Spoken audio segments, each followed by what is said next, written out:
but it's the ability to bring those voters with you. It's complicated and you don't need to worry about it. It's been very well canvassed that as a party, we don't think the way that Darlene acted was in line with our values and principles. I really had to think about, how am I going to change things up? How am I going to get through this? Because I don't want to fail. It is foul and personal and violent.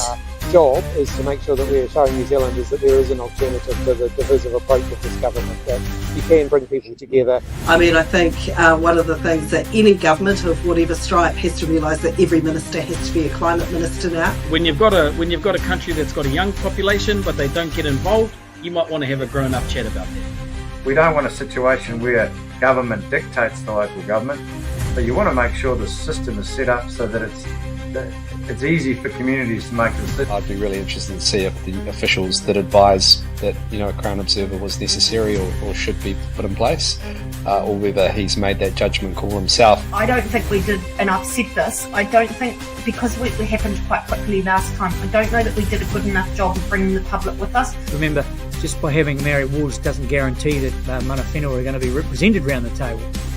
Suggests that whānau with a disability and those who care and support them are somehow grifters.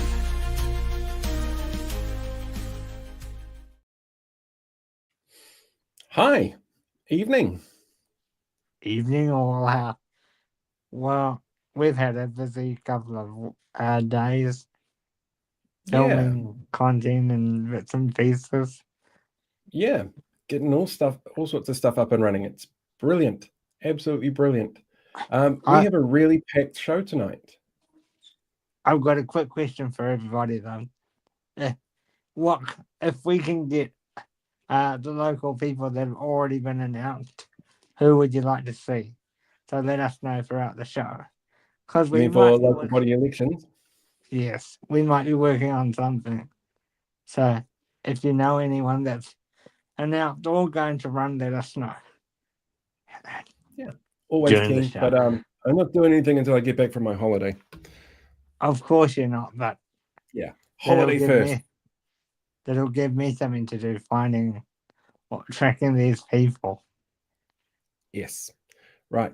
So quick rundown of tonight's show. We've got Melanie Nelson waiting in the green room at the moment. She's going to help me with my RSB submission because I started writing it and I put in a rather lewd Latin dick joke, and then the computer decided to restart and it lost everything. So I need some notes and some expert advice on how to make my RSB submission stand out that doesn't get so lewd.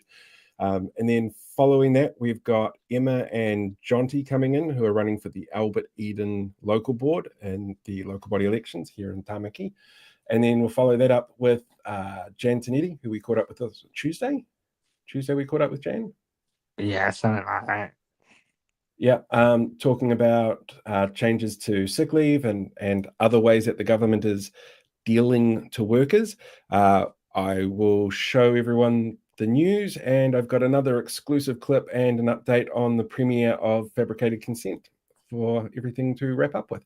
But we are running a poll at the moment on the YouTube page, another really simple one about who has done their RSB submissions, because they close on Monday at midnight. So I think that is probably a really good time to bring in our guest. Shall we do that? Yes. Yes. Let me hit the right button and we'll make it happen.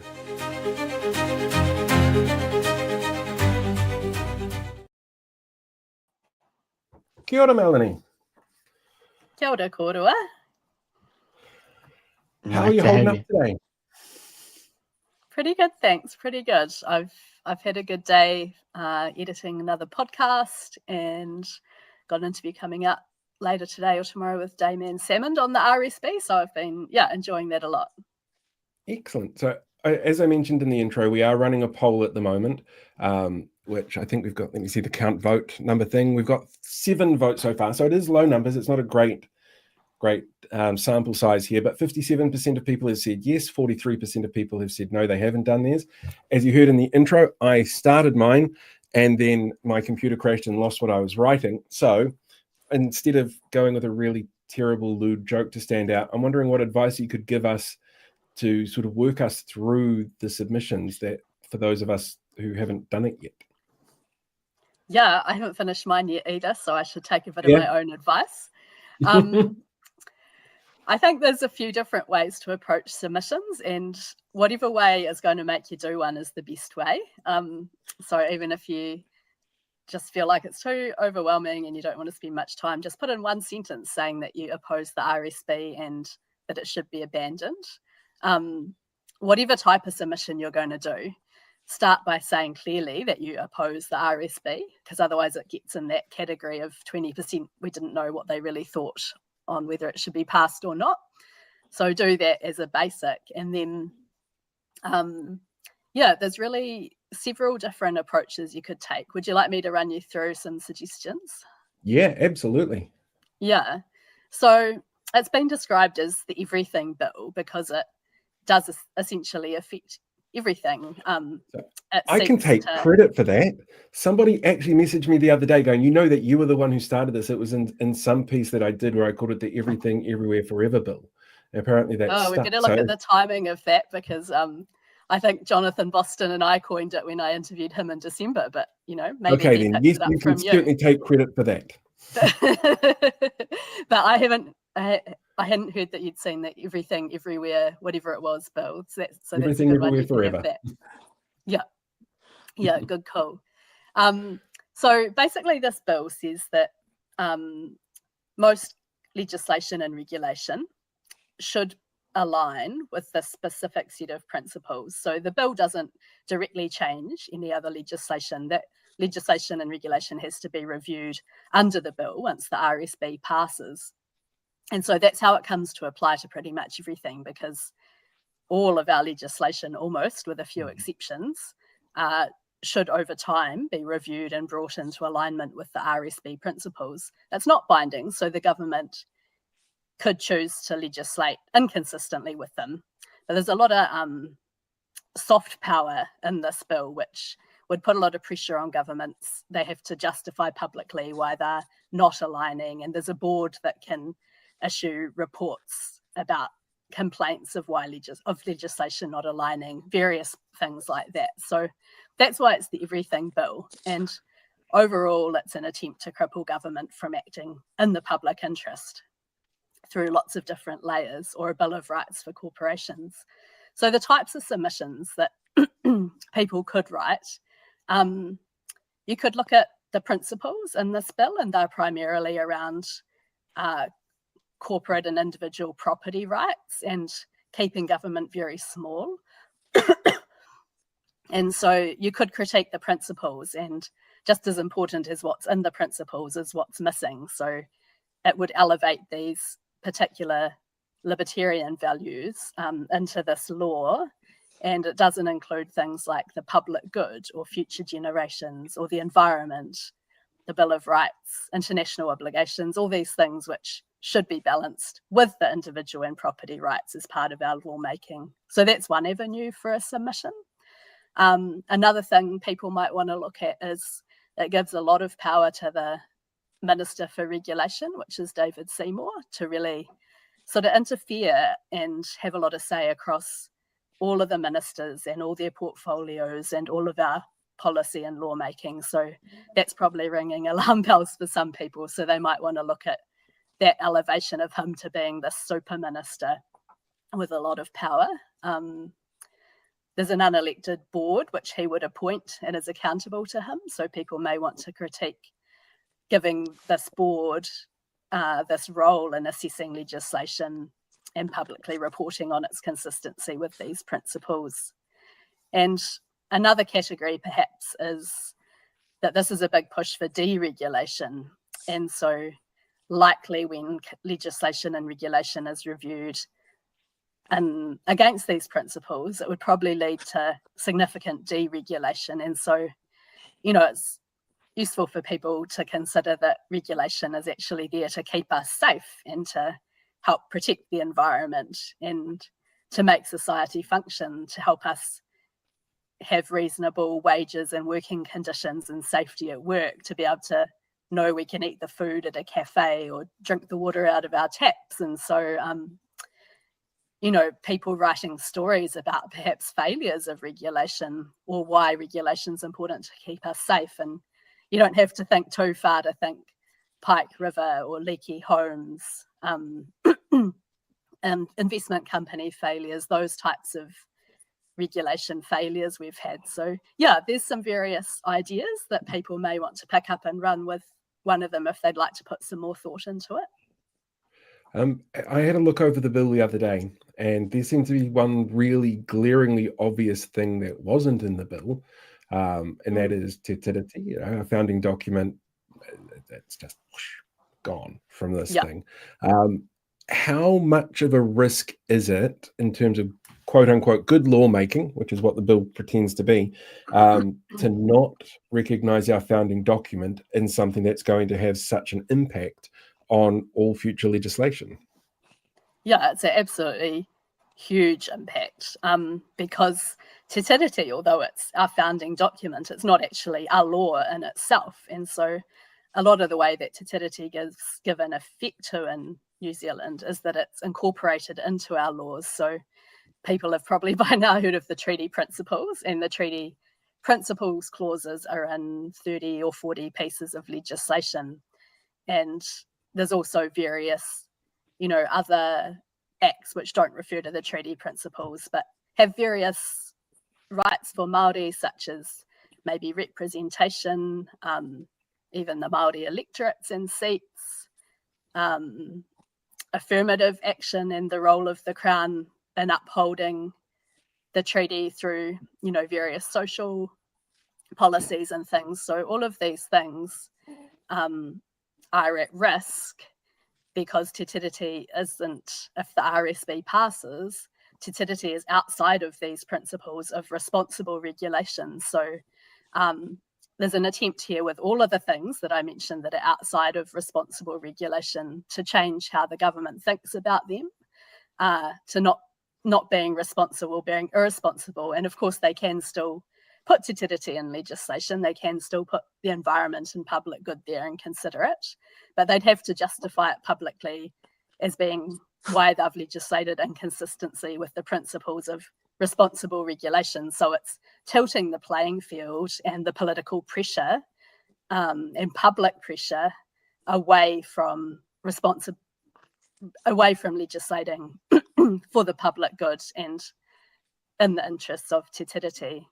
And the other sort of thing there is that, well, there's lots of things, but the principles in the RSB, as I mentioned, are very libertarian. And so for people who aren't familiar with that, it's about individualistic property rights. And that's almost the opposite of the treaty principles, which are about collective rights and equity and things like that. So there's going to be an issue with, these two sets of principles being very much in opposition to each other. Looking at the Law Society report that came out under the first draft, before he had identified as, I think it's 11 or 15 principles or something in there, they called it very Americanized. There were phrases that were picked, like "we the people" kind of phrases taken straight out of the Constitution of the US. Is that something that we should be concerned about, importing those kind of American ideals into a New Zealand democracy? Yeah, absolutely. And you just sort of have to look at America to see where that can lead. And yeah, there's definitely been a lot of experts raising alarms about this bill being good for massive corporations, good for oligarchy. It's framed as good legislation, but good for whom? And there's definitely, it has that tendency to put a lot of power in the hands of one minister and the executive, which we've also seen some of the effects of that in America. And there's also in this bill a regulatory takings clause, which says, one of those principles that most legislation should align with, that legislation, if it's impacting on people's property rights, then that legislation should include provision of compensation to those whose property rights are impaired. So that's also directly from America. And the actual professor who developed that type of clause is, quoted as saying that should his principles be actually given full effect, it would wipe out a lot of the legitimacy of the 20th century law, which is when we've made so much progress in terms of social rights and environmental good and, you know, our overall public good. So yeah, it's hugely concerning. Very good question. Blake, do you want to jump in? Yeah. So with me coming from the sort of disability background, what have you seen in this bill that could be troubling for our communities? Yeah, good question. It's really, really relevant, I think, to disability communities because there's a few key aspects of it. One is these principles. I'll hone in on the principles. So in there we have what you're probably familiar with now, the principle of equality before the law, and seems fairly certain that Seymour means formal equality before the law. So rather than seeking, genuine equality and fairness, it's about treating everyone exactly the same. So of course that means typically a white male ableist kind of approach, and that has huge implications for those who need a different type of approach because of their situation, whether it's historical or physical or whatever the causation is. Women, other marginalised communities, it doesn't make much sense from a fairness perspective to treat everyone the same. So if laws that have and regulations that have impacts on disabled communities or facilitate what disabled community and people need, they would be at risk when those laws are reviewed under the RSB. Likewise, perhaps some of the cost benefit analysis stuff in a very sort of countable way, and things like quality of life and access and things like that are perhaps harder to justify. And some of the access or affirmative action approaches that are really valuable could be seen as impacting on property rights. So when legislation's assessed, maybe like, oh, those impair property rights, and it's for this vague general good for these communities, and it's not precise enough to limit those property rights. So yeah, a few things there that I think are important. Just so we're all aware, people have been pointing out in the chat that it's 1 p.m. on Monday, not midnight. Yeah, that's important to know. Yes. I think that's Why is it because 1 last p.m.? time, I think because the Treaty Principles Bill, the portal crashed when everyone was trying to put their submissions in at 11 p.m. at night, and there was no one at work to fix it. So they went for 1 p.m, I think, so that when it crashes on Monday, there's someone there to fix it. But yeah, it's crashed already lots of times, so don't leave it to the last minute, I think, whatever you're doing, because I'll be trying to get mine in then by the looks of it. Yeah. Are we looking, do you think, at the same level of submissions as what we got for the Treaty Principles Bill? That would be amazing if it was. I think the count at the start of last week was 76 or something thousand, so I'm not sure what it's up to now, but I don't think most people probably get theirs in a week or two early, so I suspect there'll be some really good numbers again. One of the things that came up with that Treaty Principles Bill afterwards was obviously David and his no, it was all the bots, which quite clearly seems really obvious to anyone who looks at it, just how many bots were actually involved.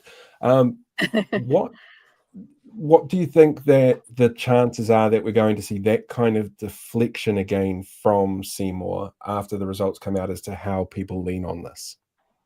I would think probably pretty high chance. He's really upped the ante this week and has been attacking councils that have put in really thoughtful submissions on this, and likening the council staff to Vladimir Putin. He's been putting up victim of the day with RSB derangement syndrome and really personal attacks on very thoughtful people. So I suspect he's pretty concerned about where it's at. I saw some research today actually from Dr. Sanjana Hatutawa, the disinformation researcher. He's been looking into the outcomes of that particular campaign. And he did a piece on, I think it was Materia today, and just the amount, like the exponential amount of hate that got sent her way after David put up his derangement syndrome post. How hard is it to go out there and go, look, we just want good laws. You know, we want laws that are fair, that understand what the makeup of this country is, what our history is, where we are as a nation. We don't want people to be screwed over. But if we speak out, we could actually get targeted by somebody like David and his followers. Yeah, I think it shows how desperate they are to get it over the line. And, you know, there's been a lot of the proponents of it saying, but there's nothing to see here. It's just about good lawmaking and transparency. And Richard Prebble, next day in January, after those guys had, Bryce Wilkinson and David Seymour had written, there's nothing to see here. He wrote, this is so important, it should be New Zealand's Magna Carta, and perhaps hadn't got the memo that the line was, there's nothing to see here. So obviously they desperately want to get it through.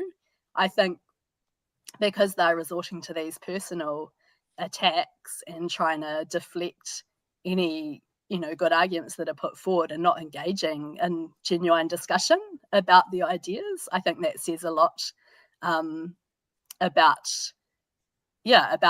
the lack of good arguments to rebut what's being put forth from the many, I'd say the vast majority of thinking New Zealanders that are opposing it. So it is scary to see that coming into New Zealand politics, but the more we let it silence us at this point, the more it's going to grab hold. So I think, if we can all speak up strongly and have each other's backs and also speak up against that kind of political activity and attack, then that's going to set us in better stead for the future. Is it a campaign affair from him? I'm just looking at a comment that we've had pop up here. I'll bring it up on screen. This one here.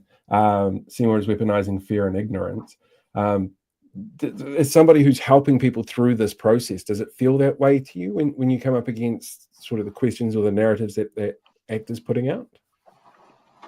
Yeah, it does seem like that. And it seems very misaligned with this is just about transparency and accountability, and I guess the dedication over 20 years to try and get it through, and the lack of importance that their own narrative is placing on it, because there's lots of easier ways to get transparency and accountability if that's even an issue, which I think most people say there is no problem to solve here. This kind of attack and really quite extreme rhetoric seems very out of proportion to what they're saying it's about. So I think, if people add all of that together and look under the surface, there's, a very strong commitment to get this through, and it's very important to them, obviously. And it's this combination of, as this person says, weaponizing fear and ignorance, but combined with the very nice sounding terms like good law and responsible regulation. I think there's some real cognitive dissonance there for anyone that's really paying attention to how these things sit together. In terms of how David likes to approach these things, we saw his interview with Guyan, where he kind of got caught out a little bit with the whole, you said that this is good lawmaking and then you do this with pay equity, and that's clearly not meeting the criteria. Are there other little things like that, like what we've seen in terms of past actions that people who are submitting could highlight to go, look, this is what we've been told is good lawmaking and this act doesn't fall into that, or this is, how can we trust that this act is going to do what it says when we've seen this happen in the past?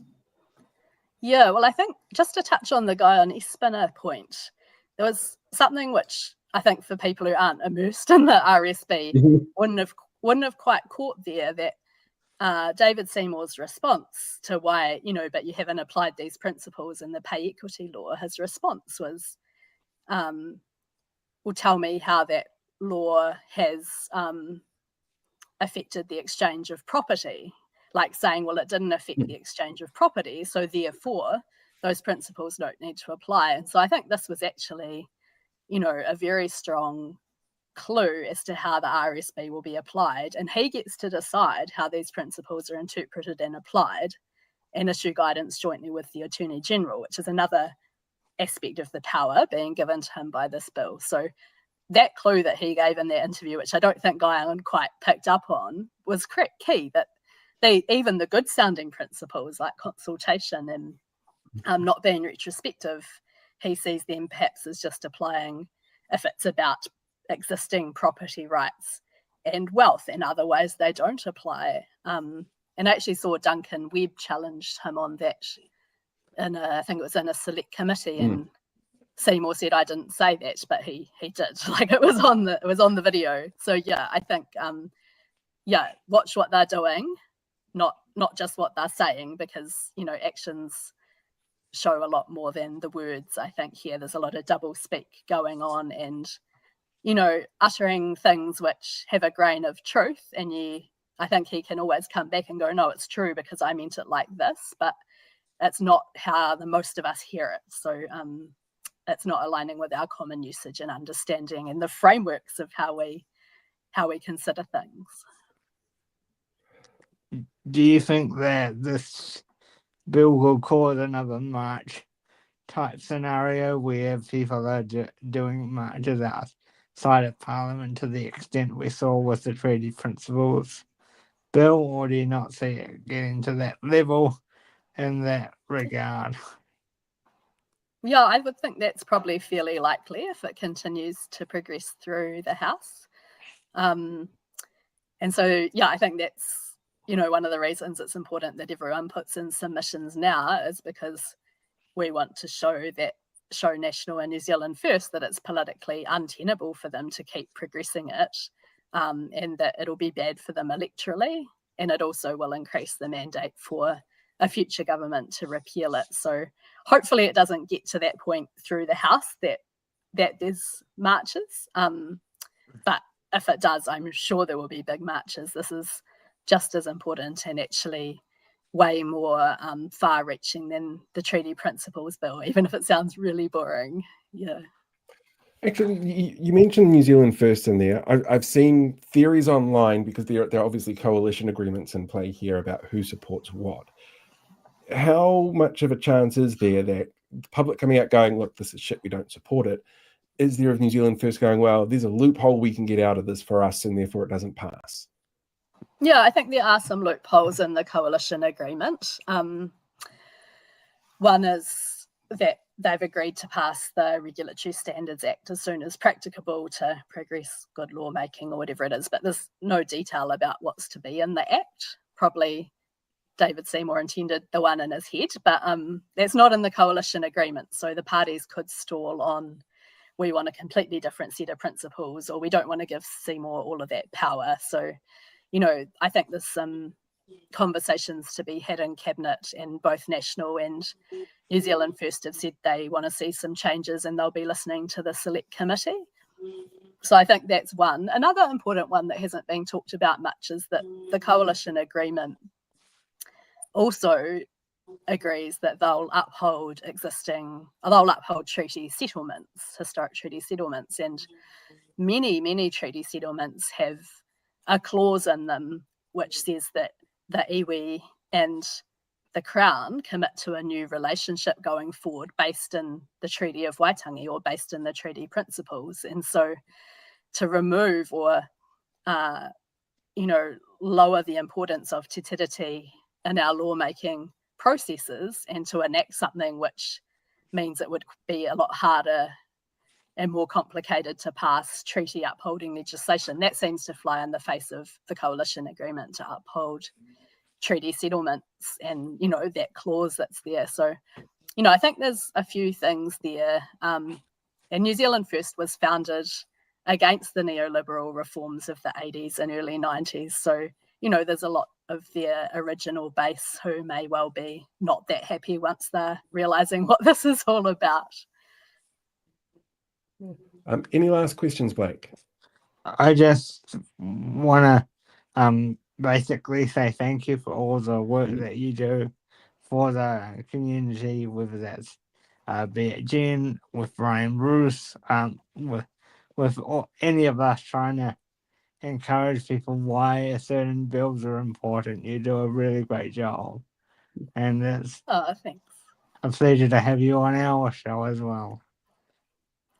Oh, thanks, I'm going Blake. to be I writing really my submission appreciate later tonight and taking out the lewd comments because that's not going to help anybody.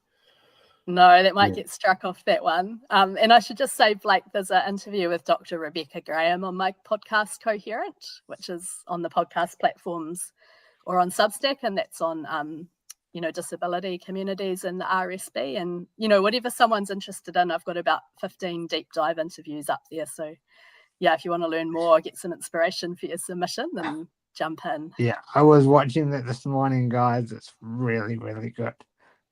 It's actually what convinced me to reach out to Melanie this morning. So, oh, cool. Yeah. Now, we have had one final comment come through just saying your throat sounds a little raw at the moment. Are you feeling okay? Because you must have been talking non-stop for the last few weeks. Yeah, I'm just getting over a cold, so I've got a bit of a throat clearing still going on. But yeah, I'm pretty good, getting some good rest. Excellent. And I'm enjoying all the amazing conversations I'm having. Brilliant.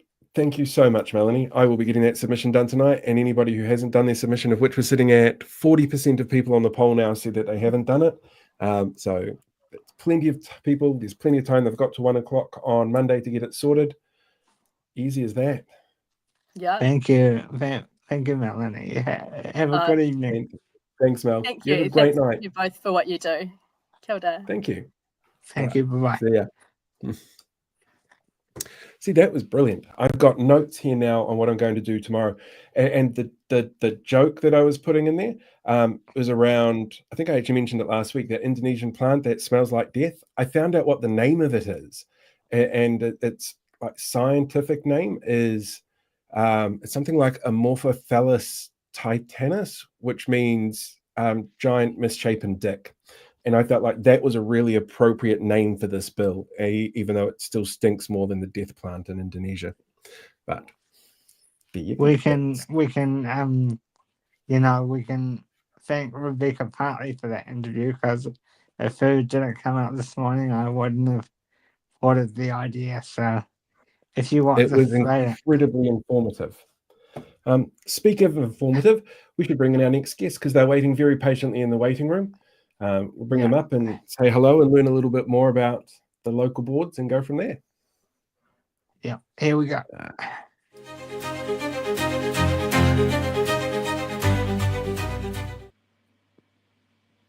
Oh, kia ora. Hey guys, how you doing? If I flip this way, is that better? Okay. Yes. Yeah. Now we all fit in a perfect little square, little rectangle. It's Hi. a little different. Hi. So Albert Eden board. I'm trying to remember the exact area of this, and I should know this because I've done work with the board before. Auckland. Would it be helpful because you have a national audience, right? And not Yes. everyone would have not everyone would have a community or local board like we do in Auckland. So this is the interesting thing here. Local boards are a specifically Tamaki thing. They don't happen anywhere else in the country. And there's a little bit of difference between what you guys do and what a community board does, or what a local board does. A local board actually has more decision-making power than a community board, and it's dictated by law, whereas a community board is dictated by what the council says that they can do. So there's actually quite a bit of power that comes with being on a local board. I'm kind of curious how you guys see that particular role, the importance of it within community. Yeah, well, I mean, so should I introduce myself? Should we introduce ourselves? Yeah. Because I'm not sure. Yeah, go for it. Kia ora, This is very loosey-goosey tonight. It's so I know it's right. I love it. Kia ora, ko ima tuku ingoa.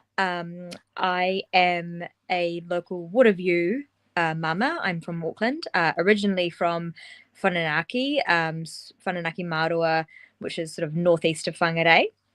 But I came to Auckland because I love cities and I'm a very passionate urbanist. And yeah, now I live in Waterview with my partner and my daughter.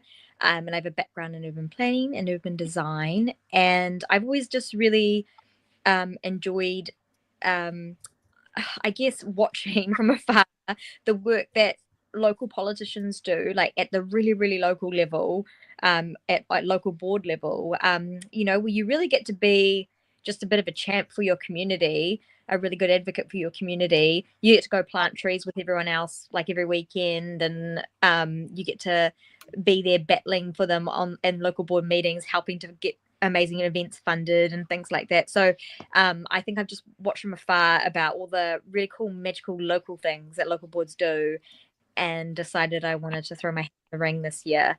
And then I'll pass it over to my friend Jonty to introduce himself.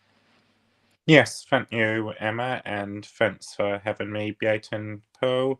Just, I would like to acknowledge I do have a speech impediment, and I won't be offended if anyone asks me to clarify something.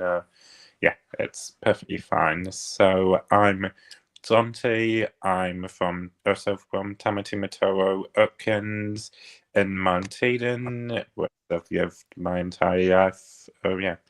I wanted to stand for Yotu Bird as I see it as a good opportunity to advocate for my communities, and by that I would mean broader communities, so Mount Eden, Kinsale, the surrounding suburbs, but also my community of environmentalists and, in some ways, neurodivergent community, not in the sense that I'm able to speak for everyone in that community, but I hope that by being an example of an autistic person within Yotu government, I can show that we can do stuff. Brilliant. Yeah, I totally got to add that. So we're both running for the Albert Eden local board in Tamaki Makaurau, but the local board is actually split in half, and half of it is Owairaka, where I am running from, which is a traditionally quite a progressive area in Tamaki Makaurau, and Jonty is running on the Mangafo side, which is traditionally not a progressive area. Just going to say, so this is David Seymour's the expert for people who don't know. So that's national, not Yotu, obviously, but yeah, it might give you an idea of why it might be tough for someone from our side. Yes, and my area is Mount Albert, which is traditionally held by like most Labour prime ministers, or that's Jacinda's old haunt, isn't it? Yeah. So much more progressive. In terms of local board representation around the city, there's obviously a very, very wide mix. Where Albert Eden sits is relatively central. As you mentioned, you've got Newmarket there, you've got Jacinda's old haunt and areas like that. What are the challenges that you think face your local communities that people outside of Auckland might not necessarily realise? There's, having grown up in the Waikato myself, I know it's very much Auckland, one big homogenous place, but every community has its own challenges out there. I'm kind of curious what you see as the ones that you've got to deal with. Do you want to go, Jonty? Yeah, so this area, I think in part because of our national representation, there is a misconception that we're working pretty well off, and certainly there are that kind of people in the area, but there is also a large student population, and I think we have been hit very hard by a cost of living. I know several businesses in Mayotu and Mount Eden Roads have gone out of business over the last few years. I also feel what might not be known from people outside of Auckland is this area does have a very pre-colonial history. Mount Eden is, of course, very important monument to basically New Zealand's history overall. I would also think, Auckland University Epsom campus is likely to be a big issue in this area. So if you don't know, this was previously a campus for Auckland University. It was mostly used for dissertation purposes, and you've sold it. Ngāti Whātua has, or Maori Clan has first right, purchase rights, but so firstly you have to make sure that's honoured, and also I would be keen to make sure it stays green. There's a ton of native trees and Pehuta Towers there, which I want to protect, and make so it can be somewhere where your community can feel proud of. Yeah. And because I'm on the other side, we do have a bit of overlap of issues, especially stormwater flooding issues that affected both areas, but especially Owairaka. So that's an ongoing issue. But also a lot of issues with our town centres, which is similar to Jonty's area, where businesses are maybe struggling. There's a lot of people who are experiencing homelessness right now, and the town centres are a place of shelter and refuge, but they're not particularly warm destinations for people, and there's not a lot of resources available to help them. City mission, LifeWise under-resourced, understaffed, so there's a lot of issues like that locally that are happening too. And I would also say, with Albert Eden, if people are familiar with Point Chevalier and Great North Road, that's very likely to get rapid transit using part of that corridor to go out west in the future. And so there will be conversations about what that looks like, what stations look like around Point Chevalier. We are seeing a massive amount of development on the Carrington Road and old Unitech site, if that is something that people are familiar with. That's quite a regionally and nationally significant site. A lot of it is going to be put to housing, and there will be about over, I think, 5,000. Well, there was over 4,000 homes, but some people are estimating that it's more like 5,000. So there's going to be a lot of new people, a lot of new families coming into the area, and not enough infrastructure, both green and schools, to support that growth. But obviously we want to see more houses. We want to see greater density done well, so that we can have more people, house more people.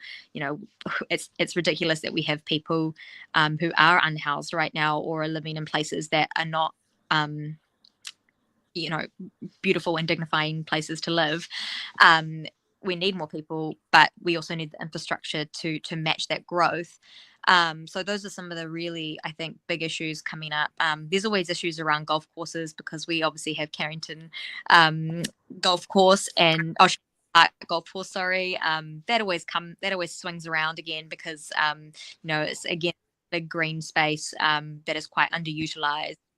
And then we have polluted streams, polluted waterways, which is a real issue for just the ecosystems that make up our board areas. And we like to, I come from a farming background, so I'm very passionate, because often we have this conversation about cleaning up our waterways. It's really, really put on the onus on farmers, and really I think our urban waterways could be working a lot harder, and I see that as a role of local board, is looking after our local waterways, and being really good kaitiaki around that.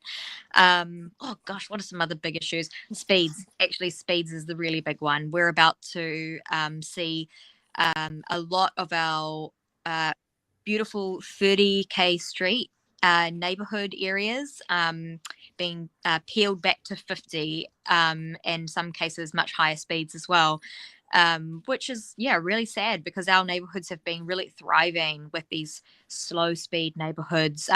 More kids are able to walk and cycle to school and scooter to school. A lot of kids can independently go to school, because their parents aren't so worried about something happening to them when your neighborhood is slow, and the traffic's slow and there's not as much traffic. But it's a real concern about what it's going to do to our local neighborhoods when all of our streets peel back to 50.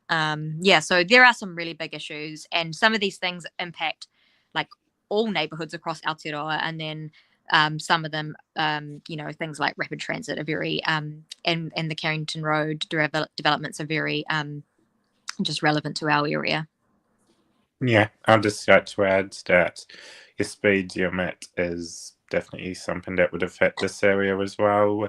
I went to still just down your roads. There's a pretty difficult turn on your way to Stu. I've only worked across it, but yeah, I'm definitely concerned about what impact moving up to 50 would be, and I can tell you that several parents and teachers I've spoken to feel the same way. Yeah, they're not survivable speeds for small children. No. You know, and even if it's just, even sometimes like just lightly backing out of your driveway, right? Like you're not necessarily going at a high speed, but where that's been shown to be really dangerous for children. So, yeah, the higher the speed, obviously, the bigger risk. And it's really, really sad to see all these streets being sort of repealed. Yeah. Wait, can I jump in? Yeah. So, first of all, how did you guys get to know each other? Is it just meeting while running, like on the short time while running, or did you have common interest, or how did you get to know each other? Well, Emma and I met in 2020. We both worked on Thierry Swoboot's campaign.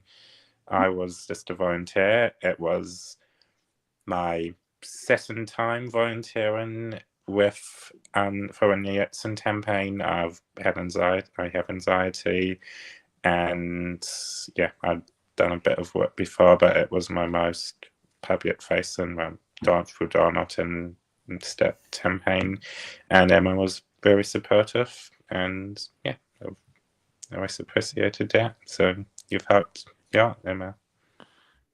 Thanks, Jonty. Yeah, I was so lucky to meet you on Chloe's campaign. That was really cool. I should have said before that both Jonty and I are Greens, and we're both Green endorsed candidates. But we are running as part of City Vision, which is the Labour and Green and Community Independent Alliance for progressives in our area. And City Vision, honestly, it's so complicated. It sounds so complicated, but anyway, we're running on this ticket. And the ticket, City Vision, operates in Waitemata, which is sort of like Auckland Central area. It operates in Albert Eden, so that's Mount Albert, Mount Eden, Epsom, those areas, and it also operates in Puketapapa, which is Mount Roskill. So those are the areas that, and so we've got a lot of friends, City Vision friends across those areas too. A lot of them will be Green endorsed candidates. So we met on Chloe's campaign because we are Greens first and foremost and at our core, but we are also City Vision whānau. Yeah. How I came across you, Emma, is that I saw you were a part of. You were linked in a transport event run by Labour's Priyanka Ranikrishnan. And so do you have a real passion for transport, or did you just happen to pop along? How did you get that connection? Because that's how I found you. Yeah, good question. I do have a real passion for transport. I also have a background in transport. So I started my whole journey into advocacy and politics through Generation Zero. So that was in 2013 now, I think, 2013, 2014. And the first few campaigns that I did were around trying to get protected cycle lanes on Karangahape Road. And I, along with my colleagues at the time, did the Skypath campaign to get walking and cycling over the Harbour Bridge, which, we absolutely smashed it in terms of a campaign. We broke the record for the amount of resource consent submissions ever being submitted to council over that issue. But no, it still hasn't. It's like a classic case of it being so popular with the public, but nothing has happened. Yeah, so very interesting that one. But I basically fell in love with the idea of, with sustainable transport, and I'd done a little bit of travel, so I knew how good buses and trains were, and I knew how good, I went to Sao Paulo for a little while, and on Sundays they closed down a massive network of streets, and so it's just everyone is walking, running, exercising, moving, sitting, having picnics, and on streets and parks for just miles and miles. And it was just really cool to see like cities function in a different way, see active modes be, supported. And yeah, I like I said, I really fell in love with public transport. I came back to New Zealand and I just so happened to find a job in sustainable transport with a really cool company called MR Cagney, and they do exclusively only work on sustainable transport projects. And so they're really responsible for Auckland's Northern Busway. So if you've ever taken the bus over the bridge and gone, whoa, this is good, there's bus lanes all the way, that's MR Cagney work, along with many others, obviously, too, because those projects are always a collaboration with multiple like transport agencies. And then it's a background sound. And then I started a group called Women in Urbanism because I really noticed that in transport, transport is so cool, but there's hardly any women. And if there is women, like they don't tend to be like the managers. They tend to, and they don't tend to be able to be in positions where they're able to be very outspoken.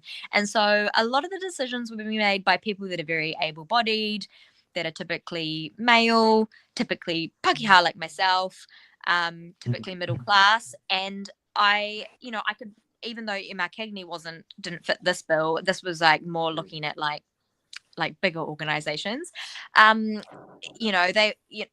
were not thinking about, how long it takes for the elderly person to cross the street, what it's like to actually be a mum, like walking on a street with fast moving cars while your toddler's trying to escape you, those kinds of things, what it's like to walk with a pram and not have a curb ramp, just like all these little things that, don't seem like very much to, I guess, the traditional like male, like the top of his game in the transport industry, but are actually really meaningful to the lives of like just ordinary people trying to move around their city. I also, I was doing a lot of research at the time, and you stumble along these stats like women, for example, use transport very differently to the way that men use transport. Women are more likely to take public transport than men. Men are more likely to drive than women. Yet like bus services are really designed around like work hours. They're designed around the peak, so they're all about getting people to their jobs and back home again. But women don't make those kinds of trips all the time. Like some do, yes, but a lot of them do this thing called trip chaining, where they have to take the kids to school and then they go off to work, and then maybe they come, they pick the kids back up from school, and then they go to the grocery store, or they go to after school sports. Women were making all these really complex movements around our cities that was just not accounted for in the way that we were designing our cities. And so, I became really, and women are less likely to crash too. Yeah, that's actually true. Men are much this is not a good thing that men are overrepresented in crash stats. But anyway, but women are also more likely to walk, and so therefore, investing in our footpath infrastructure is incredibly important. But if you invest in really walkable cities, or cities that are really easy for everyone to move around and not just women, then you create cities that are also really good for men too. So it's just like about, basically universal design, like in everything you do, always thinking about the person that could be most made vulnerable by your design decision, and making sure that they are not made vulnerable by the decision that you make. And that's how we create good cities. So cities and transport, I became very passionate about that. And then I guess I just ended up on a Labour panel, and they didn't know what they were really in for, did they? So sorry, Priyanka. But yeah, but thank you for inviting me. Like that's that was really nice to hear from you after that. I didn't think I'd be hearing from anyone, so that was great. Thanks, Blake. Oh, you're very welcome. Jonty, what kind of policies do you want to bring should you get on the board?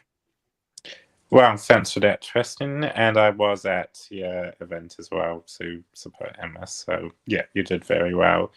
I guess areas I think would most help is tree protection, as I've talked about. I think on native parts in this area was one of the things I really way of about it, and more Indigenous trees. I believe that in that most issues are connected, so I feel that as part of making this area cleaner, we need more public transport. So that would mean more bus routes, easier access to footpaths, and just more accessibility in general. I'm a public transport user myself, and I've noticed it. It's not improving at your rate I would like to see. Some routes have changed in this area recently. Bus routes making it a lot harder to get around, and I feel what I could bring to the YouTube birds that would be unique is my understanding of disability. Not I understand my own disability. I understand what it's like to be treated differently because of your disability. I don't speak for or understand every needs of everyone with disability, but I do understand that we need to bring your voices to your table as well. So examples of how I think this area to improve for disabled people. So as I said, we have Mount Eden Village up your road. It's amazing. Your Total heritage is great. I've worked up there all my life. It's just that it's not always designed for disabled people. So an example would be there's only one toilet block within village, which is pretty bad. So one thing I think we could do is working on access to bathrooms by freeing up, by allowing people who need them to use the ones in your shops. I think that would be way good for disabled people. It's not something you go to board itself can do, but I feel being a board member would give me the ability to talk to those businesses and put a plan in place. We also have some issues with buses not being readier and accessible enough. So your way being so I feel people don't actually understand that those are connected. So buses that are busy may not by your nature not accessible. So I'm a bit touch sensitive. Sometimes if you're on a middle seat in your bus, not only are you very, very close to your person next to you, but there might be people standing in the aisle who are touching you on one side, and there's just no appreciation for sensitivity needs. And honestly, if you avoid people or try and find a spare seats, you're often seen as being selfish. So again, not absolutely something a YouTube bird can do, but I don't feel these issues are talked about enough within your community. And I definitely want to get some time to learn the ropes if I made it on. I'm not the kind of person who thinks I'd be the one gay one and know how everything works, but I feel I'd be able to, once I'd be getting your warriors, are kind of issues I'd be able to advocate for. Yeah, Jonty, just to add what you just said, if buses weren't so focused on the peak hour commute, and you could if the buses were frequent enough all through the day that you could use them in the middle of the day and have the same service, the same quality service, then you could be catching a bus that is a lot quieter and more peaceful, if you're distributing over the day. But unfortunately, we still focus very much on productivity, getting people to and from work. That is productivity in the minds of the transport planners.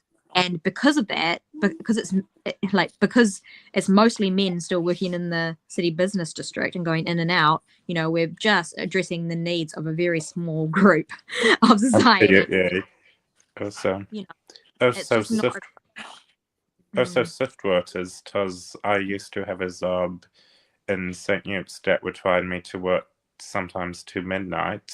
Yeah, yes, but yes, about midnight. So after work, I basically have to run down to your bus stop in your dark, which was, I'd definitely say, was unsafe. And just hope I made it in time for this bus. So I'll have to do a half-hour work home, or if I was desperate, spend money on an Uber. So yeah, yes, this is a way, and I know you affect everyone. Yeah, you really affect everyone, but disabled people are disadvantaged as every sin Marvel.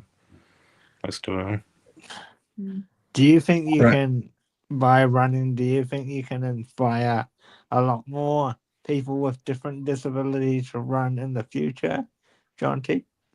Well, that's a go. I think that there's a transit yet of disability representation, not just in national politics, but also Yoto politics. I do know a few friends who are not. So I'm just reading your comment. Oh, thank you. So yeah, I would have to encourage people to run, and I think we can bring a yacht to your table. I know actually at advisory level, there's some really good people. I have friends on your Tansu's disability advocacy panel. The problem is that your ideas are usually not followed, and if you are watered down significantly, often for cost reasons, most of this will help everyone. So yeah, I hope disabled people will see what I'm doing, and yeah, we have a lot to bring to everywhere, including not politics, just businesses. So it would be great. Yeah, and I guess it's that's why me and Paul do shows like this, because we want to be able to. That's why we started Behind the Wall, because we wanted to promote good people, because you see a lot of bad candidates that are running, and you don't hear much about the positive side of that sort of thing nowadays. So that's why we started Behind the Wall to do this sort of thing.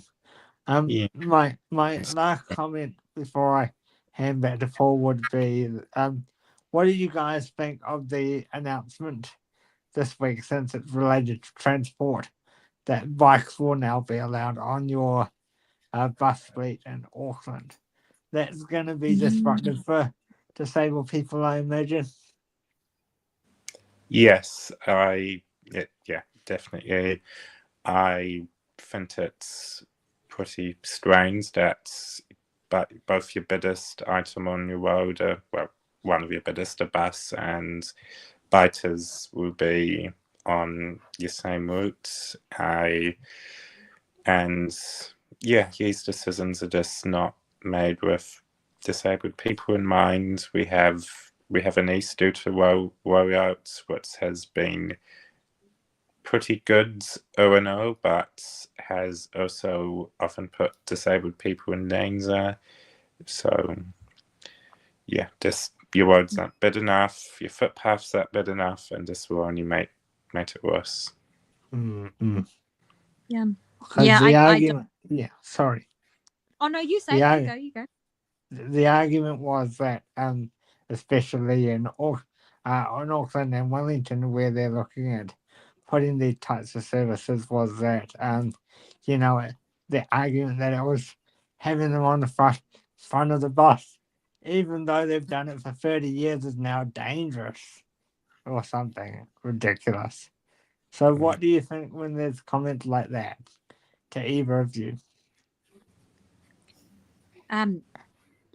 Yeah, I mean, if I heard that this morning too, that I actually didn't realize that had been an issue, that having them on the front was dangerous for like the lights, getting rid of the lights, right, on the buses. So absolutely they shouldn't be on the front of the buses, or they should be, I think that they were going to change where they sit on the front of the buses so they don't impact the lighting. But anyway, that does sound ridiculous. It just should never have happened.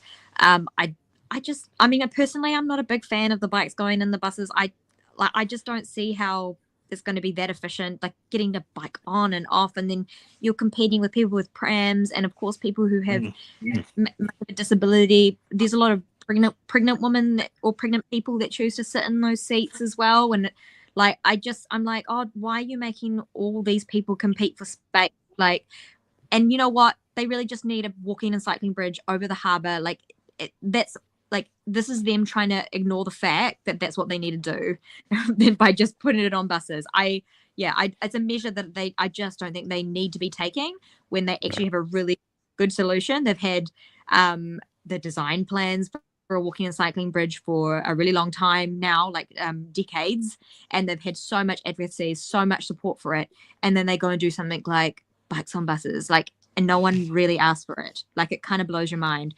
But so I think it's a silly option. Anything you want to add, Paul? Yes, I have 2 questions for each of you, and I'll go for really quick answers on these ones, and you can decide who answers which first. Why is it important for people to get out and vote in local body elections this year? Because these are elections that will decide how our city operates. I think there's a solid argument that your two elections are just as important, if not maybe in some cases more important, to people's daily lives than general elections. And you need people there who with a wide experience and willing to fight, especially with a government that's tearing down a lot of the progress we've made. Yeah. Good answer. Yeah. Local boards in particular have been places where people who retire go to work a little bit extra, and then their retired friends vote for them.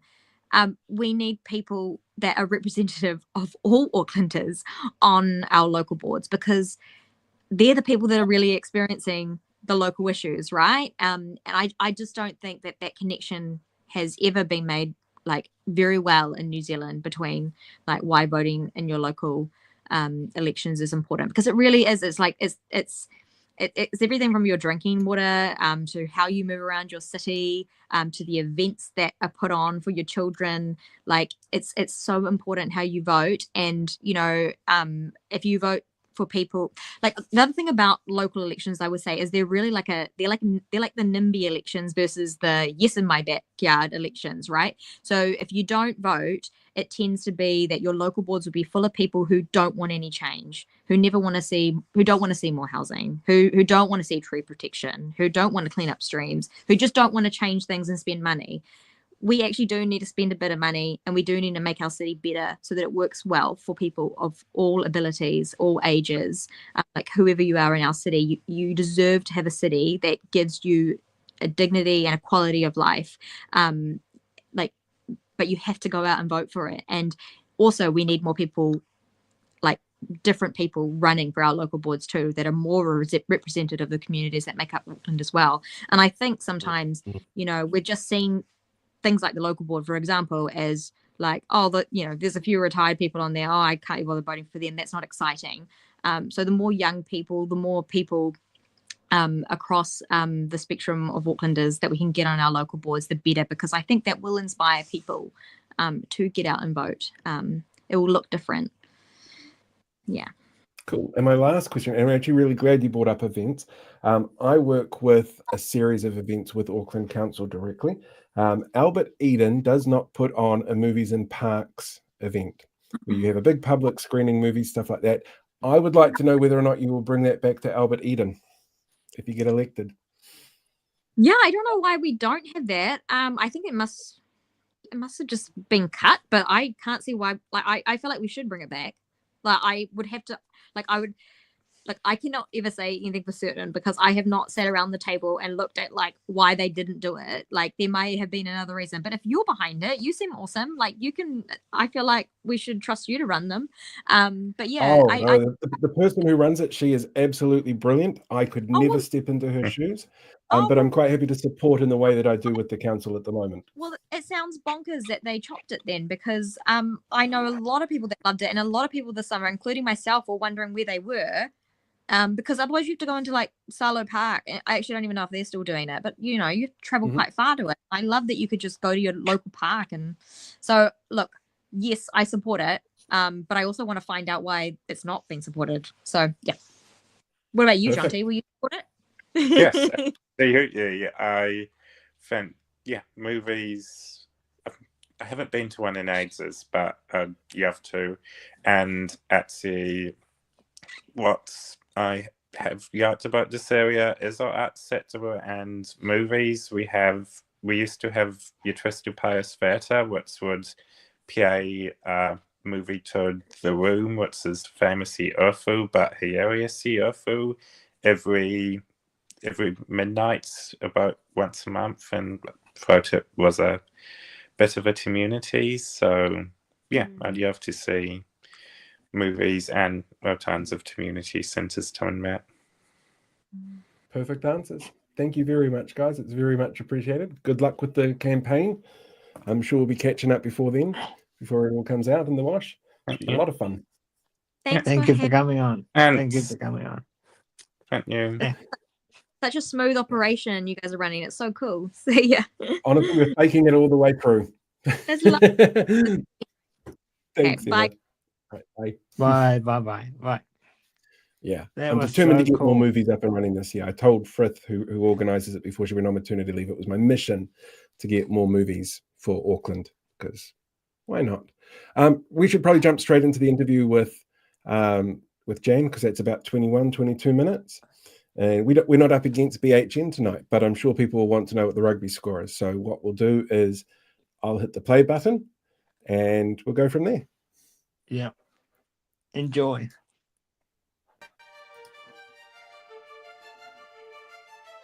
This government continues to attack workers' rights. The latest issue with this is they are now threatening to reduce the amount of sick leave people can get. Here to talk about this is Jan Tinetti from the Labour Party. Welcome back, Jan. It's a pleasure to speak with you. Thank you. I always love coming to speak to the two of you, so thank you for having me. Oh, our pleasure. Well, gosh, what a last little bit added been once again by the government. Your initial thoughts throughout this week on the proposed sick leave changes?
Prorata system anyway.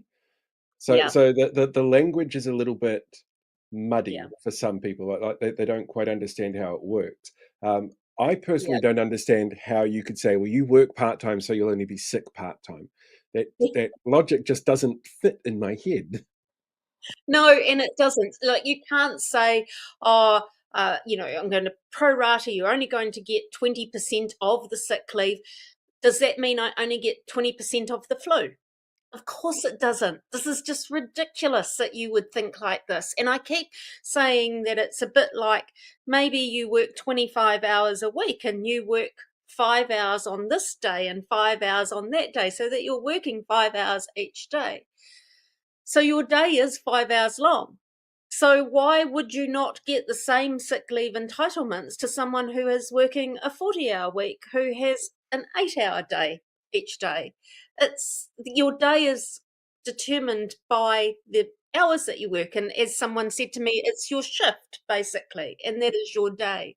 So it's disingenuous. The way that they explain it is how they explain a lot of things, because people don't understand. Most people out there don't understand it, so they're trying to simplify something that isn't quite as simple in people's heads, and so they think, oh yeah, that makes sense, but actually it makes absolutely no sense whatsoever. And it's, again, as I keep saying, this is an attack on workers, and it is, or employers are the only people who will benefit. Even then they won't, because you'll get people that are sick turning up to work, and you're going to get that throughout your workplace then, and that's the whole idea why 10 days is there. Am I right in thinking that we have one of the lowest rates of sick days available to workers in the world? We did, yeah. We're probably more on par now with the 10. We're still not one of the highest. There's still a lot of other places where, or many, I shouldn't say a lot, many other places that will be higher than us. But when we were 5 days, we were definitely one of the lowest. And when I say 5, that's a 5 minimum. There are a lot of places of work where the collective agreements, or where the employers are actually do give more sick days. You know, I was a teacher for a long time, as most people know, and I was a school principal, and people got a lot more because you're working with kids, and kids love sharing their germs. They're amazing They're really at it. good at it. Yep. They're really good at it. So you did need a lot more than what was there. But yeah, we did increase it over the COVID period because we wanted people to stay home. We still want people to stay home when they are genuinely sick. There's something else I want to say here, and it was said to me recently that there's this whole debate going on like this that almost assumes that every person that's employed takes the full 10 days of sick leave every year. Well, actually, that is not true. Most people will only take sick leave when they need it, and we want people to stay home when they are genuinely sick. When I left teaching, I had about 300 sick days left, because I very, very, very rarely took sick leave. And in the teachers' collective agreement, sick leave accrued, but I could just about take a year off because I never took sick leave. Most people don't use all their sick leave entitlement. And it's not like a leave entitlement where you pay it out at the end. You don't get that if you don't use it. No, and that's so true too. And actually, that's a really good point, because I've had that conversation with teachers and principals over the years too, because they've said, why doesn't that happen? Why don't we get this? My way is that I say it's like an insurance. It's your insurance that is there if you do get sick. And if you don't get sick, you don't get that back. You pay your insurance for that purpose if something happens. You don't, if you go through life and your car never ever gets a prang in it, you don't get your premiums back that you've paid your entire time. It's just there as an insurance. It's the same with sick leave. It's there as an insurance. It's interesting because you said earlier about you don't want to go to, you don't want people to go to work when they're sick, right? But yet we're at a time where the COVID and flu is very high again. The way forward is as high as it's been in about a year. So for this to come out around this time is quite ironic. Yeah, and it was interesting. I don't know if you saw the interview with Mike Hosking and the Prime Minister, and Mike Hosking said, I think we can all agree that COVID's over. I saw that. No. I watched it a couple of times because A, it was entertaining, but B, it was incredulous that someone would say that. You know, I don't know about you, but I know people that are getting really hit hard by COVID at the moment, and it seems to be that the strain that we're seeing, and I'm not a medical person, so I don't know, but the strain that we are seeing at the moment is really laying people up. People I see around are getting a really bad strain of it at the moment. We don't want that out in the community. I don't want my vulnerable family and friends to get that. So please stay home if you have it, and please use your sick leave entitlement if you have it. See, the thing with interviews with Mike Hosking and Chris Luxon is I think Luxon goes in with his guard down because he goes, you know, it's Mike. Mike loves the National Party. He's our biggest cheerleader. It'll be fine. And so he doesn't think before he comments. To be fair, he doesn't think before he comments a lot of time. But with Mike, his guard is down. So he says stupid shit all the fucking time. Yeah, he absolutely does. And that particular one, as I said, I've watched it a couple of times because I did find it really entertaining. But I did find it entertaining in a way that you can see the moment that the Prime Minister realises, I actually don't know the answer to this question, and you can see it on his face. And so I'm just going to make it up, and I'm not going to get caught out. Well, within about 5 minutes, he was then on RNZ, and they'd already cottoned onto it. And so this, because, you know, that's quite big. If you're saying you're going to take sick leave down and you're working on it as a government, that's quite big. I didn't see the Mike Hosking one to start with. I, for some reason, don't watch him or hear him. You know, it's not my preferred listening in the morning. But I was listening to the RNZ one, and that question came up right at the very end of RNZ about the sick leave, and I just went, what's happened? And I'm trying to find what has happened about sick leave, because I thought, where did that question come from? And I suddenly had a whole lot of texts of people saying, do you know anything about this? What's happened? I quickly worked out that it had come through on the ZB, and that's when I went back to have a look and thought, I think he's just mucked this up. I really think he's the one that's shown a level of incompetence here. But I think you're right, Paul. I think he went in with his guard down, but he didn't have any strategy to say, well, you know, I'd have to find out what's happening there, or I couldn't tell you the whole. He should have been able to talk about the pro rata because that had gone through Cabinet. He should have been able to do that. But yeah, he didn't. And I keep saying, I thought about this afterwards, and after that interview, and I'd watched it a couple of times, as I said. I thought, you know, I worked for 2 prime ministers in their executive. I don't think I can think of a time like that where a minister's had to come in and sweep up and try and save the prime minister. You know, that really did show a level of incompetence that I haven't seen for quite well at all. I think it was this week that it's being introduced into Parliament as well, a raft of other changes around worker rights. Things like if you earn over $180,000 a year, you can't do personal grievances, which, like, in my head, it's like, well, you're earning $180,000 and you should be fine. But everybody should have the same right, no matter how much you earn, to go through those processes to correct any issues that crop up or sort through any of those problems. These all sound like ACT Party policies. They're absolutely. No, you're absolutely right. They are another attack at whittling down workers' rights. And you're 100% right when you say about the 180,000. A lot of people are going to hear that figure and say, oh, and again, simplifying something, right? That's a figure. Those people should be fine, you know, but there is no due process in that. What they're doing is they're completely taking away due process. So it's almost like a fire at will, which we don't have in this country, and we don't have it for good reason, because it will happen for someone earning over 180,000. How long does it take till it starts to that same level of being able to fire at will just goes down to other people that earn under 180? It's not going to take long. And so it's just a principle that we don't have in our law in this country, that anyone is without rights. Everyone should have rights and have the rights of being able to come back with a personal grievance. There's some other things in there, though, that are just as worrying, if not more so. And one of them is the withdrawal of the 30 days coverage of a collective agreement.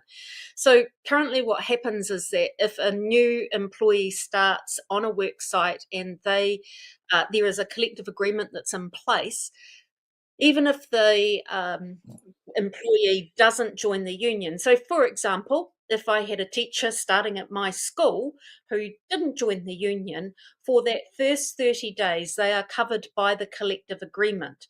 And that's currently the law that we have. That ensures that they are not going to get paid under what the other people on the work site are being paid. It means that all the conditions are the same.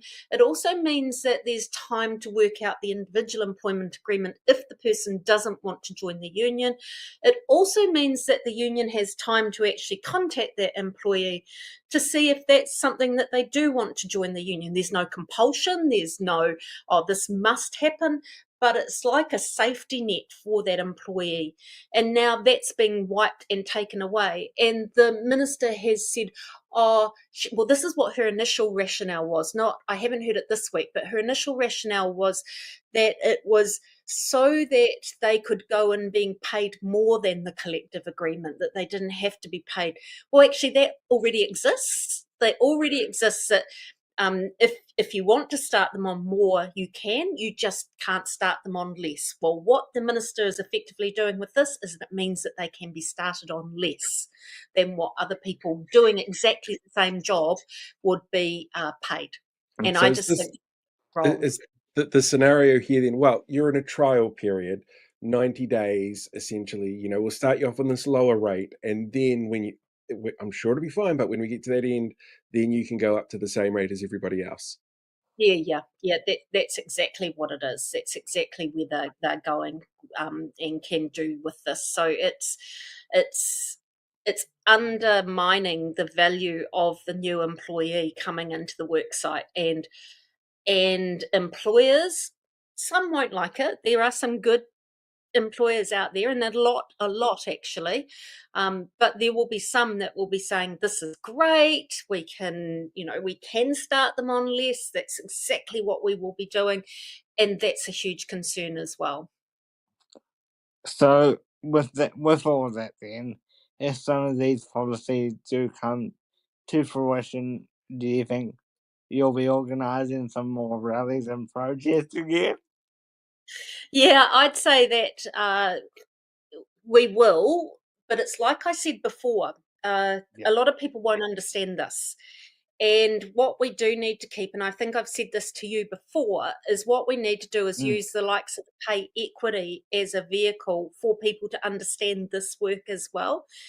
As I said, when I did that presentation down in Christchurch, people came up at the end and said, actually, this makes sense, and this didn't make sense, a lot of this, but now this makes sense to us. And the way that it did was talking about pay equity. Everybody gets and understands that women have been asked to pay the price of their economic management or their poor economic management. And so we need to keep that in people's mind as we're explaining this other work as well. And then one more from me. So how are you enjoying the new spokesperson role for working regulations again so far since we saw you last? So it's busy. There's been lots in it. I didn't think that I would enjoy this role as much as I do.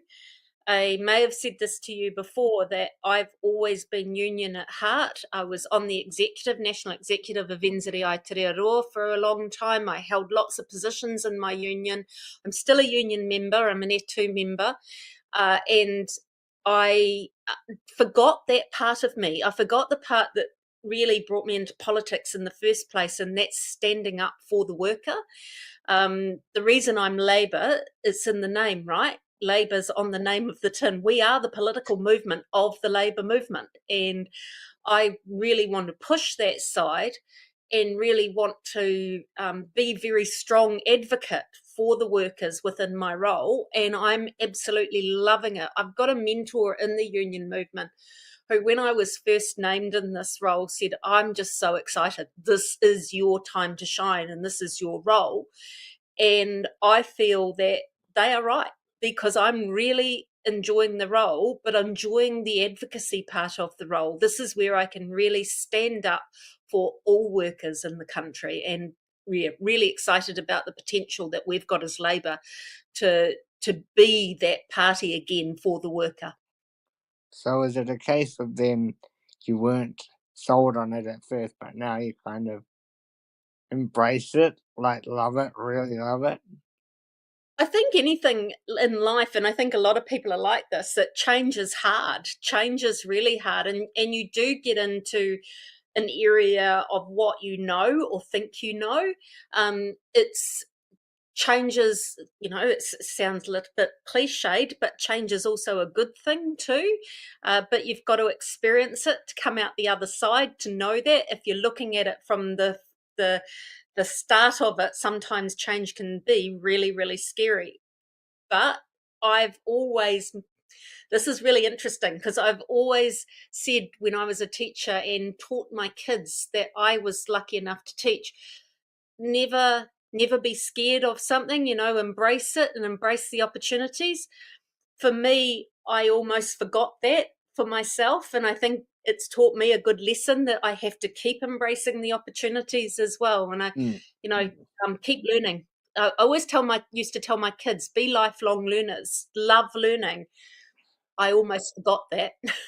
I mean, because it's interesting for me watching from the outside, because when you first got this role, I thought, oh, you've been such a force in nature and education. I wonder how she's going to go. But I want to say I've been blown away. I'm really impressed. Yeah. Thanks, Blake. And lots of people have said exactly, you're not the first. Lots of people have actually said that to me.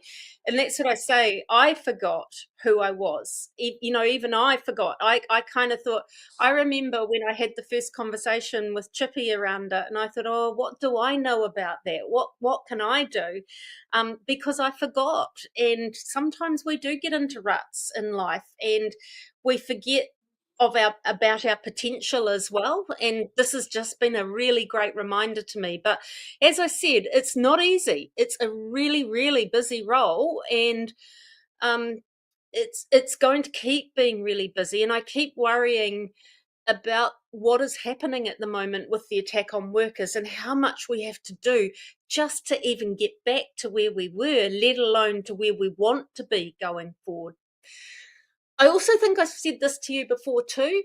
I also have to be really careful, because I am a glass half full person, and I've got to not forget that. So while this is terrible and awful, what are the opportunities that it presents us as well? And I have to keep looking at those opportunities. Any last comments, Paul? Well, just one more question for you. This week has obviously been a hell of an attack on workers. Just before the budget, we saw another one of those hell of attacks. We have at least another 12 months of this to deal with. How do we keep that in the minds of voters? Because an election's a long time away, and I suspect part of the reason why we see these changes midterm is because, by election time, you will have forgotten about it. So how do we keep that front of mind for people? Yeah, and that's really a great question, and that's why I am talking a lot at the moment around pay equity, because to me it's our vehicle to keep all of this as front of mind with people, because of the impact it's had on so many people. An example being, when they repealed the Fair Pay Agreement law, what did that mean to anybody? People that didn't know that didn't understand what it meant, because we didn't have any fair pay agreements in place.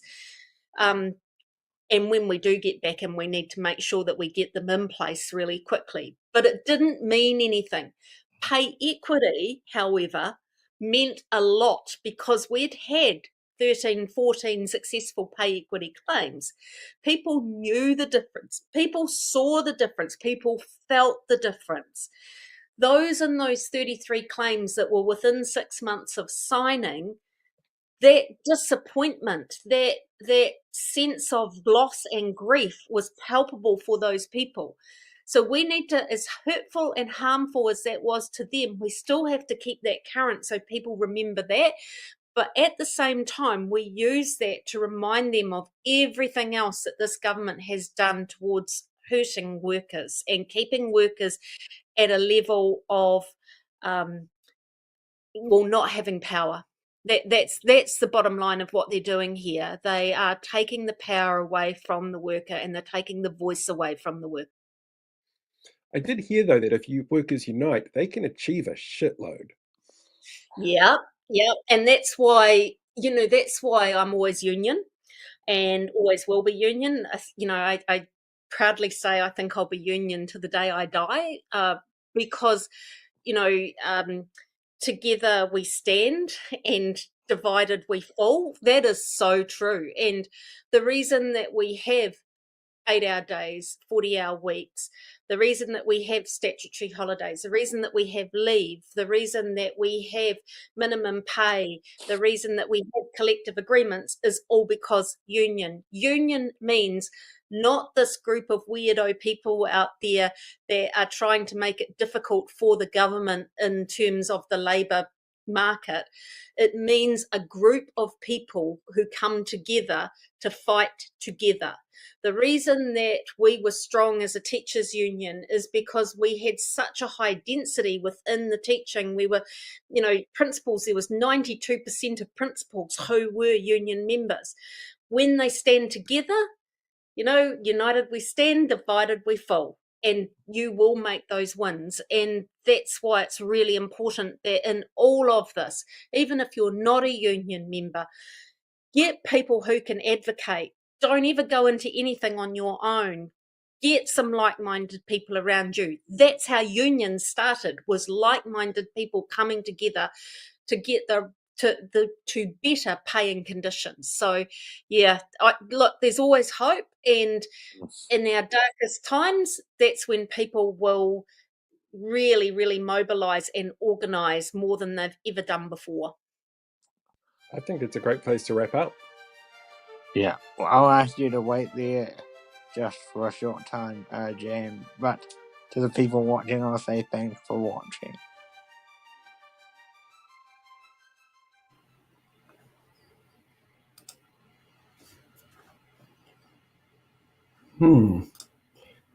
So yeah, that was Jane Tinetti. I don't know if anybody else picked up on this in the chat, but Blake has had some technical issues. It's kicked him off, and every time he pops back up, there's issues around trying to upload files. So unfortunately, Blake won't be here for the rest of the broadcast, but there's only 2 more things to get through anyway. 3 if you count the news that's just come out of Christchurch. We've just seen the Crusaders win the Super Rugby Pacific final over the Chiefs. As a Waikato boy, that's not the outcome I was hoping for. And as a person who was opposed to any team that Christopher Luxon was supporting, also not the outcome I was looking for, but I'm sure it was a great game. Absolutely sure it was brilliant, and I hope everybody enjoyed it. Right, next up, we're going to jump straight into a pre-recorded session of the news because, pre-recording saves time, apparently. And if everything works, then it's fantastic. This is a short one, and then afterwards, we'll have a clip from Fabricating Consent for everybody to check out, and I'll have some details on the premiere of that and what we're going to be doing for the live stream afterwards. But first, let's jump into the news.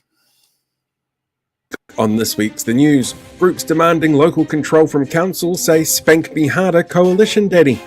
Why have a working public health system when it's easier to pay someone else to do it? A mysterious spate of heart attacks hits Tauranga, and the pests in a half shell. All that and more on this week's The News. Hello there, kia ora, I'm Paul, and this was the episode that was foretold by Nostradamus. Matariki celebrations were held over the Mutu this week as the constellation came into view, marking the Maori New Year. As the country's most recent holiday added to official calendars, it's quickly been adopted nationwide as a way of celebrating what makes Aotearoa unique. Unless you're the Prime Minister, who was not only out of the country for the event, but didn't even acknowledge it on his social media feeds. Said Luxon, seen here with another person who hates being called Winnie the Pooh. Acting Prime Minister David Seymour, seen here with someone he considered the highest calibre of staff, has been making headlines once again for creating targets for his fan base by comparing Christchurch council staff to Russia's Vladimir Putin. Seymour claims that the staff have been bullying Mayor Phil Major into opposing his Regulatory Standards Bill, which South Island leaders have described as an assault and the latest step in a continual erosion of local democracy. Said the Acting Prime Minister, unless they agree with me specifically, they're clearly wrong, and that makes them the dictator. This week, the government announced 212 Kāinga Ora projects, totalling 3,479 public houses, will not be going ahead due to what they are calling financial stability issues. Those issues are, of course, how it impacts landlord tax cuts and tobacco company kickbacks. Recent data sets out of the country's main urban centres are showing an exponential rise in homelessness. MSD data shows an exponential drop in emergency housing grants and increase in benefit sanctions. Said the Minister of Housing, Chris Bishop, seen here left hanging after trying to initiate a high-five with media, when asked if this was related. "Oh, look over there, I think I saw a triceratops," before ducking down behind his podium and pretending no one could see him. Associate Health Minister David Seymour, seen here with an argument as to why selling sleeping pills over the counter might be a bad idea, has announced this week changes which will allow for melatonin to eventually be sold over the counter and magic mushrooms to be available by prescription. Said the minister, these changes are based on science and data. And well, that was actually a novel idea for us to try that way to create policy. I wouldn't get too excited. It's not like we're legalizing weed, regulating and looking into how you can use that as a future income stream. What this is an acknowledgement that for many Kiwis the horrors persist, and so do I.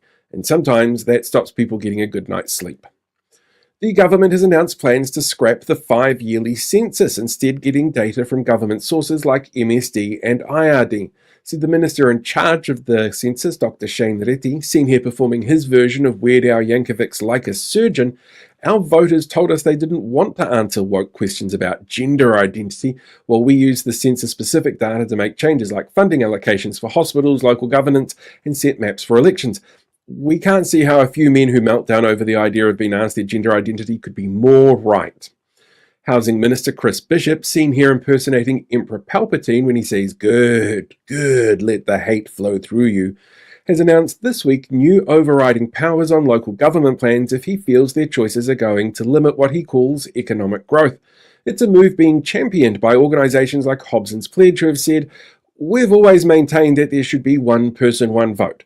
And if that person is Chris Bishop, as long as he's not Maori, we're fine with negating everyone else's vote." Labour MP Deborah Russell, seen here finding out her electorate has one of the highest anti-vaccine populations in the country, has apologised for swearing in a scrutiny week hearing with Acting Prime Minister David Seymour. In response to Seymour's opening remarks, Russell was heard saying, "For fuck's sake." National's Ryan Hamilton raised a point of order of the topic, saying he's fine with angry mobs threatening to execute his co-workers and joining Destiny Church during their enough is enough period. But a swear is a step too far. Said Russell afterwards, the comment was unparliamentary. I should have clarified that this was for the sake of fuck and that there was an apostrophe involved. The Health Minister, Simeon Brown, seen here asking why medical staff, why they're wearing funny pyjamas at work and if their job is really that important if they get to wear pyjamas at work, has announced plans for Te Whatu Ora to give private hospitals 10-year contracts to deal with minor surgery waiting lists in a move called privatisation. A clear signal to the private sector.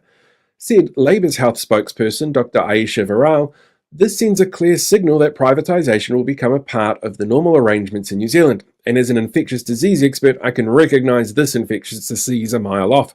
To which Mr. Brown said, well, yeah, how else will our investors make even more money off sick people? King Charles III, seen here wondering if there's any more spoils of colonisation he could add to the photo because he's not sure the message is really coming through, is facing the wrath of racists all over the country by once again calling the country Aotearoa in his Matariki message to the country. Issued on Friday morning, the King wished all the people of Aotearoa, New Zealand an enjoyable holiday, while in Tauranga 4 heart attacks and 3 strokes were reported to media as old white folks screamed and wailed at the Māorification of the country from behind police safety barriers. Associate Minister of Energy Shane Jones, seen here showing the minimum serving size he's willing to show up for from lobbyists and how he reacts if he shows up and that's smaller than promised, has vowed to restart the oil and gas industry, despite opposition from local groups, a lack of new findings over the past 2 decades, and international investors refusing to commit over concerns the coalition will lose the next election. Said Jones, "How am I meant to score free feeds from these industries at unscheduled meetings, wink wink, if we don't have anything to offer?" And finally, the Bay of Plenty Regional Council is updating its plan to tackle invasive pest species in the region, having added turtle species to the list. Introduced turtles can completely alter the ecosystem if they are released into the wild, eating small fish, plants, freshwater crayfish and ducklings, and can displace wetland birds by taking over their nesting sites. While turtles can start as small as a 50-cent piece, over their 50-year lifespan they can grow into the size of a dinner plate. So the new plan makes it compulsory to ensure turtles are housed in secure areas to ensure they don't escape. Said a spokesperson for the Regional Council, "We know the area is actually one that Shane Jones has his eyes on for fast-track projects, which we expect to lead to an increase in toxic sludge being released into waterways. And we all know what happens when turtles get covered in toxic sludge, and frankly our insurance won't cover a ninja turtle outbreak in the area." Right, that's this week's The News. Thanks again for all the support this week. Live long, prosper, be one with the force, and we'll catch you all next week. That was the news. It's so short, the news, because it's like scrutiny week, so the Prime Minister's out, there's a holiday. It was really hard actually finding stuff to put in there. It was very strange. Very, very strange. And I made it before the Destiny Church march today. Otherwise, there would have been a shitload more on just how shitty a person Brian Tamaki and his little band of wank stains are. Right, one last thing to show you for tonight. It is going to be, it's another exclusive clip coming up from the documentary I'm working on, Fabricated Consent. On the 30th of June, 7:30, it's going to premiere on the YouTube channel. And then bang on straight after 8 o'clock, I'm going to be joined by TikToker Sean Ackland, and we're going to be sitting down and answering questions from the audience that pop up during the series. Anything you want to know beforehand that you send through as a message as well, through the episode. It's one episode, it's one documentary, at 8 o'clock on Monday, the 30th of June as well. So feel free to start raising questions and finding stuff out. And while we've been doing this, I've actually been getting messages from one of the people that's in the interview, Sarah Templeton, who's running for the mayor of Christchurch, just around AI ads that are popping up on social media feeds down there. So there's a lot going on. So I'll jump into the clip, then I'll do the final wrap up, and we'll go from there. Government partners communicating directly to these groups and saying horrific things. It's empowering people. Cam's been heavily engaged in the politics of Tauranga, which is, I think, one of the places that's been most failed by local government in recent years.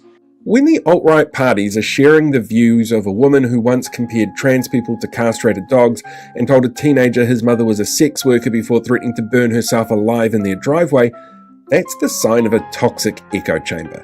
One being presented as normal and problem-free to voters.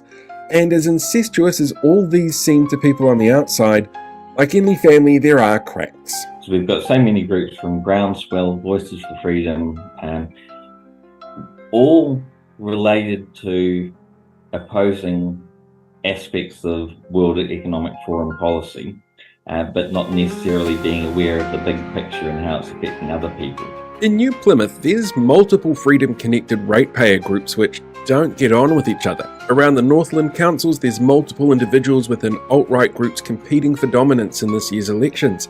In Hamilton, a current member of the executive of the Resident and Ratepayers Group, an organisation that was, until recently, run by a multiple convicted serious fraud offender and issuing pseudo-law court summons to the head of the police in the High Court, wanted me to make sure I pointed out that he considers Andrew Bidder, the head of Better Hamilton and Better Waipa Tickets, as deranged.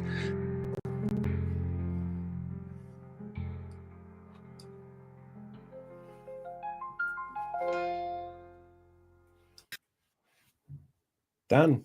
I think that's us. Yeah, it's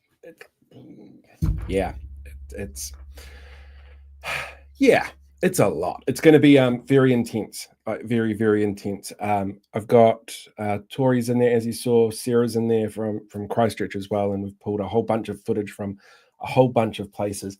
And it shows some really interesting webs that don't always get on. Like there's a big group in the South Island, for example, who are like all pseudo law and want to get in with Voices for Freedom, and Voices for Freedom are like, yeah, nah. So there's some interesting stuff going on there. Right, I think that's it's almost been a 2-hour stream. That's a long stream. Next week will be the last episode that we do for a little while, because I'm heading off overseas for a couple of weeks to hide from the people who don't want to watch the documentary. I am going to really enjoy the peace and quiet and the sunny beaches for a little while. Until next time, guys, look after yourself. We'll announce during the week who it is that we've got coming up as guests. Have fun, live long, prosper, be one with the force, and I will catch you guys all next time, I guess.